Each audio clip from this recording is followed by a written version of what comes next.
Make America great again. It's fast becoming America tank again.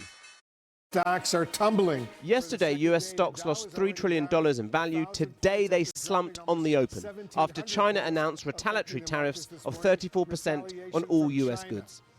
For President Trump, this is all par for the course as he enjoys his Florida golf club, with him and his cabinet saying this was the storm before the calm of a new America. I don't think it's fair to say economies are crashing. Markets are crashing because markets are based on the stock value of companies who today are embedded in modes of production that are bad for the United States. We have to be a country that thinks we're the largest consumer market in the world, and yet the only thing we export is services. And we need to stop that. But it seems like no one is listening to the US administration as it downplays the stock sell-off, with JP Morgan saying a global recession was now more likely. President Trump told the head of the Federal Reserve to cut interest rates today, but he also wasn't listening, warning of the risks ahead. While uncertainty remains elevated, it is now becoming clear that tariff increases will be significantly larger than expected. And the same is likely to be true of the economic effects, which will include higher inflation and slower growth. With China retaliating, what about others? The European Union is already preparing tariffs in response to the US steel and aluminium levies from last month. The UK is hoping to get a deal with Washington, but the Foreign Secretary expressed frustration as the FTSE 100 today saw its biggest one-day drop since COVID. I regret the return to protectionism in the United States, something that we've not seen for nearly a century. So why does Donald Trump seem to want to go back in time and cause a potential economic downturn? Trump has never believed in the virtues of free trade. Long attacking NAFTA, the North American Free Trade Agreement, which got rid of trade barriers between the US, Canada and Mexico. Make no mistake, the global economy, with all of its promise and perils, is now the central fact of life for hardworking Americans. But while the economy grew, there was bubbling anger and tension. After the financial crash of 2008, America saw protests on the left and right. Occupy Wall Street argued that the rich were simply always getting richer. The conservative Tea Party movement railed against a perceived elite selling out hard-working Americans. All those elements helped the Trump revolution, a desire to bring back jobs to America and restore the communities of the past. America first. But critics are now saying Trump could be making America the 1930s again, with warnings of a depression. The president made one of the dumbest decisions in history, one that will negatively impact every single American family, every single one. He's walking us into the dumbest and most avoidable recession probably in history. Trump is ripping up the rulebook and making government revolve around him. Case in point, the new Trump Gold Card, allowing wealthy people to pay $5 million to get US citizenship. But if the president is front and center, and this leads to economic doom and a potential major trade war, how will Trump respond, especially if the American worker feels the pain? That is the new $5 million question. Well, let's go to our Washington correspondent, Siobhan Kennedy now. Siobhan. Well, how confusing, Christian, it must be for the federal bank chairman to set monetary policy, looking into the tea leaves if President Trump is your president. Just listen to this in the last 24 hours. His advisors said there would be no room for negotiation on the tariffs. Then last night on Air Force One, Trump said he was open to tariff talks, provided countries came to him with offers that were, quote, phenomenal. Today, on his Truth Social platform, he's insisted his policies will never change. And yet he also reported a conversation with Vietnam, which he claims now is desperate to try and bring its tariff down to zero for America. Vietnam, remember, was one of the ones that Trump hit hardest with a tariff of 46%. So he clearly is open to some forms of negotiation. No conversation yet, he is reporting, with China. He simply lashed out at them on Truth Social, saying that China has played it wrong, he said. They panicked. The one thing they cannot afford to do. Of course, China would say that it isn't panicking at all. It is merely standing up to what they call American bullying. And where are the markets in America now? Well, not long ago, the benchmark Dow was down nearly 2,000 points. $2.5 trillion wiped off American stock markets yesterday, and there is clearly more to come today. If you have a pension in this country, I can tell you millions of people are panicking. The White House is trying to ease those nerves. It has put out a statement today pointing to some moves by American car makers. General Motors, it claims, will increase production at one of its plants, and it's also talking about Ford and Stellantis, which makes Ram trucks and Jeeps. They will offer normal customers employee pricing. But what the White House didn't point out is that Stellantis also said that it will cut 900 jobs and pause production in Mexican and Canadian plants. Remember, all this from the president that promised to bring prices down and to make the economy boom again. Well, it does seem like Donald Trump is currently carrying out a masterclass in how to do the exact opposite. Well, meanwhile, the government here has reiterated that all options remain on the table in terms of how it responds to the tariffs on UK exports. Paul McNamara is in Westminster. Paul. Yeah, all options remain on the table, but talking to people in Downing Street, you do get the impression that there is a reluctance to use them.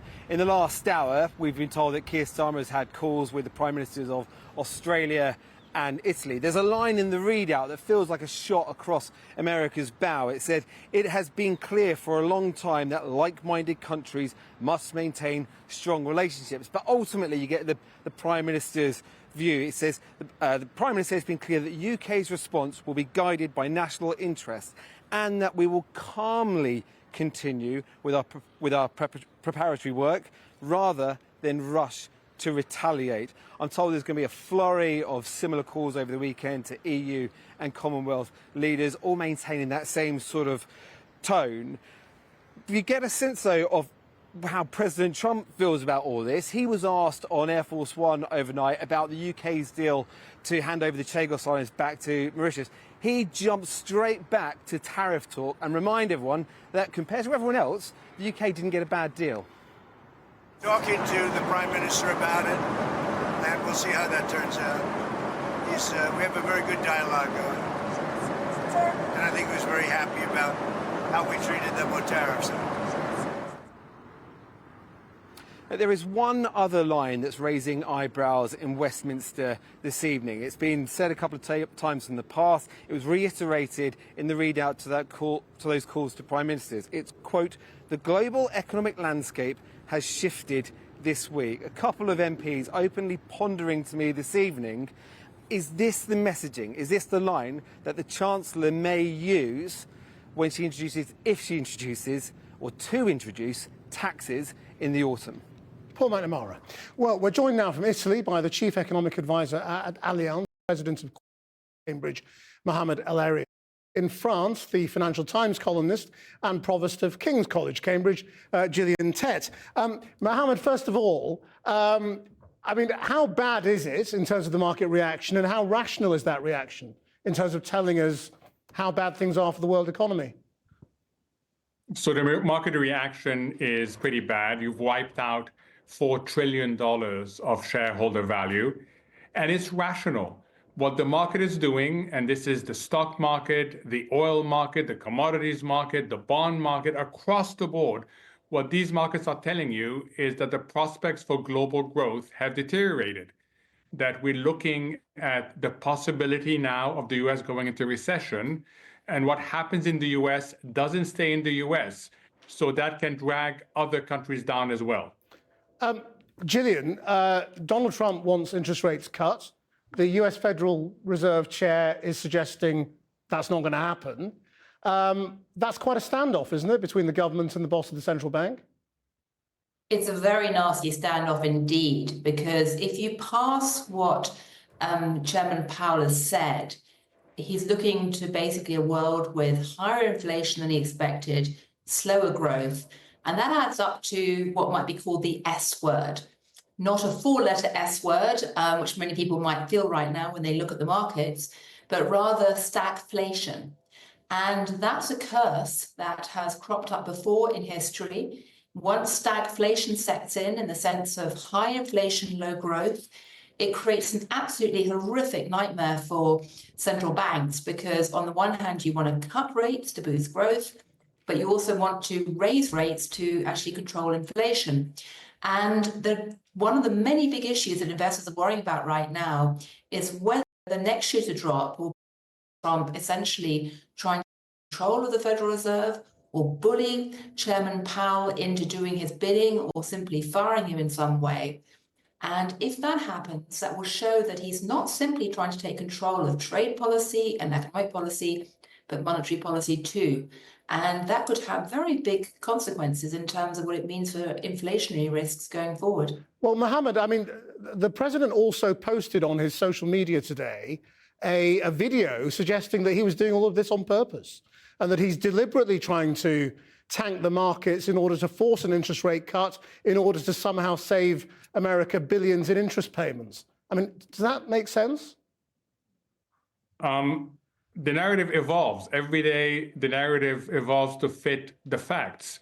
So interest rates have come down, market interest rates, because of prospects for lower growth. And the move now in the narrative is no longer worry about the stock market, because after all, the stock market is owned by a small portion of rich Americans. Look at what interest rates are doing.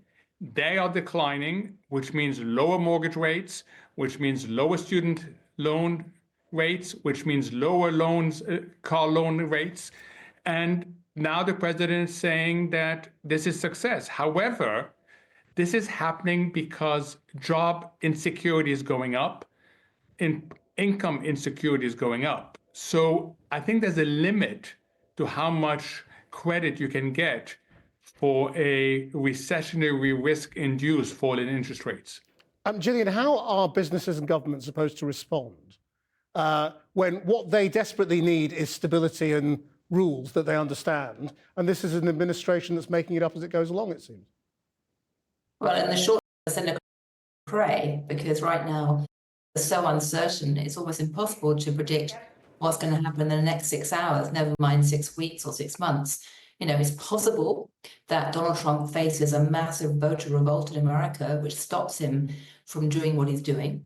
It's possible that you'll have a complete bond market crash, which will seriously imperil the financial system, and that might force him to stay his hand. It's possible that the law courts might actually eventually act against this, or that Congress might.